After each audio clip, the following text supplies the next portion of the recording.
Well, speaking of if so-and-so does such and such, then they get who and who. The Garcia-Guevara Gauntlet match was up next where Ricky Starks had to beat, and now they clarified it wasn't everybody in the Jericho Appreciators. It was just 3 of the Jericho Appreciators. It was just who showed up that day, yeah. It was who showed up was in the building. So, again, poor Ricky Starks. He did such a great job of getting himself over, but then Tony noticed and decided to start using him, and then that's led to this booking. So Starks and Cool Hand Luke is first up.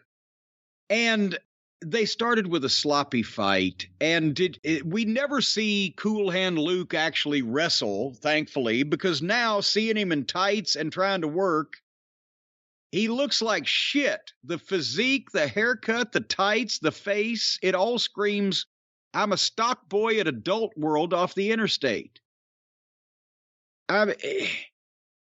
He did the worst shoot-off I've ever seen. He grabbed Starks like he was going to fucking grab him by the cheeks and kiss him, and he just flung his arms, and Starks had to run to the ropes and then hit him with a one-footed drop kick.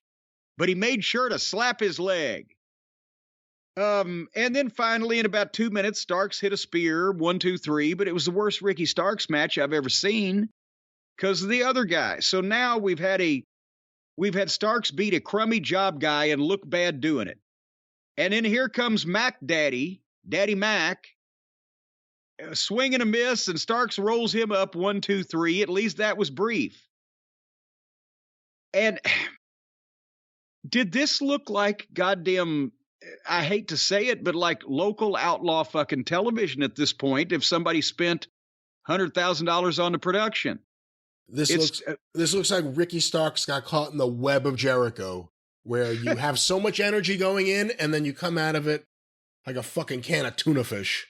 The clout vampire. That's what they're calling him now. You see that? Yes, that's where I got it from people calling him that, including people in the business.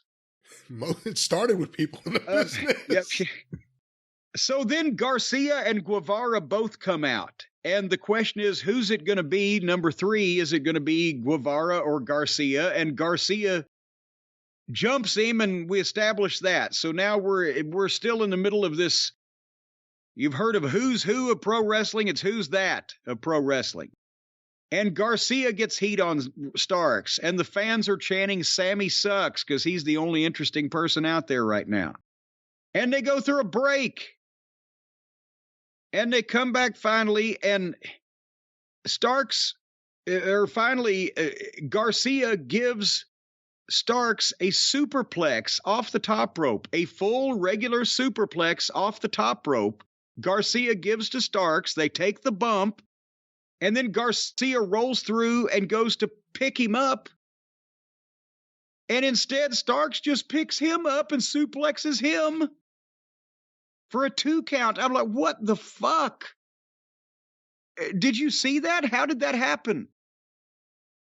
I can't explain it, and yes, I saw it. Unfazed, and then just stood up and suplexed the other. So I fast forwarded to the finish because this is rotten. It was making me not like Starks.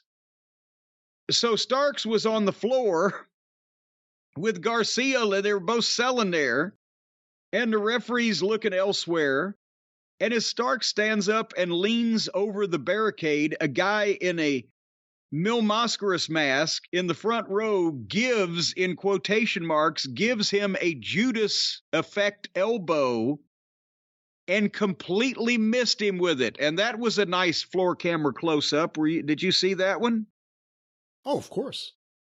It may be Jericho. The back of Jericho's head may have grazed Starks' nose. I'm not sure. But Starks sold it, went down like he was shot.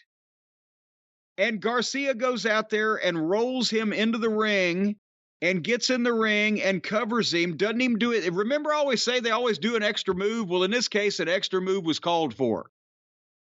But 30 seconds after the guy in the Mil Mascaras mask missed Starks with a move, Starks was still unconscious and Garcia pinned him.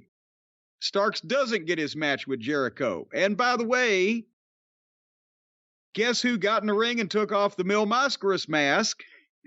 And the announcers were shocked to see that it was Chris Jericho. And this was so bad they couldn't replay it. Starks just had to lay there and sell it, and they had to talk about what happened because they couldn't show a replay of what beat him because it was air. It wasn't air, it was Jericho.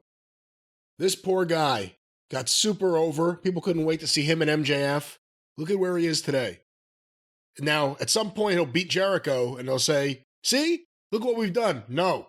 What you did is week after week of this shit, and now no one cares about Ricky Starks again.